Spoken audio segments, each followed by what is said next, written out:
Got any of those hydrogens? Yeah. You want a Come on, hydrogen baby? tablet? Come on. These are H2 Hook it tabs. up. I love these. I'm addicted. I love these too. Yeah.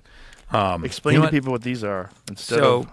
Hydrogen gas, I mean, this is probably my favorite biohack in the world because it'll cost you about $1 a day. I think there's two people in the world now. I mean, those that have read the science and take hydrogen gas, drink hydrogen water, and those that don't, or just haven't read the science. Because hydrogen gas, first of all, it's the lightest element in the universe. It's also the most prevalent element in the universe. 10% of your body weight is hydrogen. I think, in fact, if you took hydrogen, oxygen, carbon, and nitrogen, that's 96% of your mass. Okay, those four elements.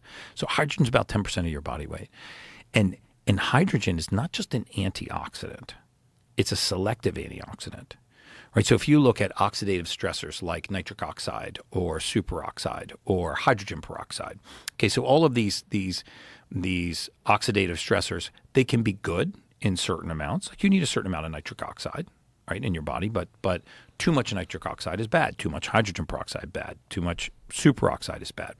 So if you were to take an antioxidant like vitamin C, and take very, very high doses of antioxidants, this can be very bad for you because you're suppressing too much oxidation in the body. You're actually suppressing these oxidative stressors too much. Hydrogen, on the other hand, uses the body's homeostatic process to suppress inflammation. So in other words, it works through something called the NRF2 pathway. It affects a protein called NRF2, which moves into the DNA, binds to the DNA, and then the DNA spits out the instructions for catalase, superoxide dismutase, and glutathione. So in other words, you're actually using the body's regulatory system to actually control inflammation instead of externally trying to control inflammation.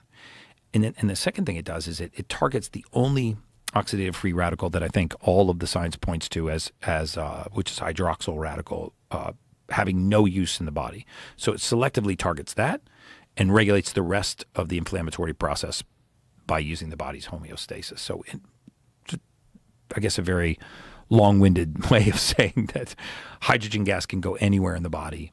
It reduces inflammation, improves circulation, improves memory. There's really interesting study published on the Journal of Experimental Gerontology, and it was published in November of 2021.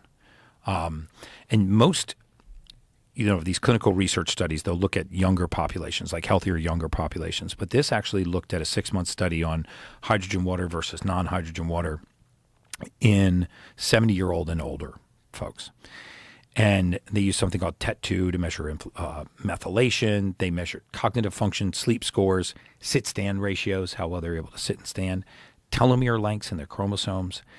And the really fascinating thing about this study is it was done during COVID. So these seniors were basically imprisoned, right? So they were not mobile. And the only difference between the groups that they controlled for was the presence of hydrogen water.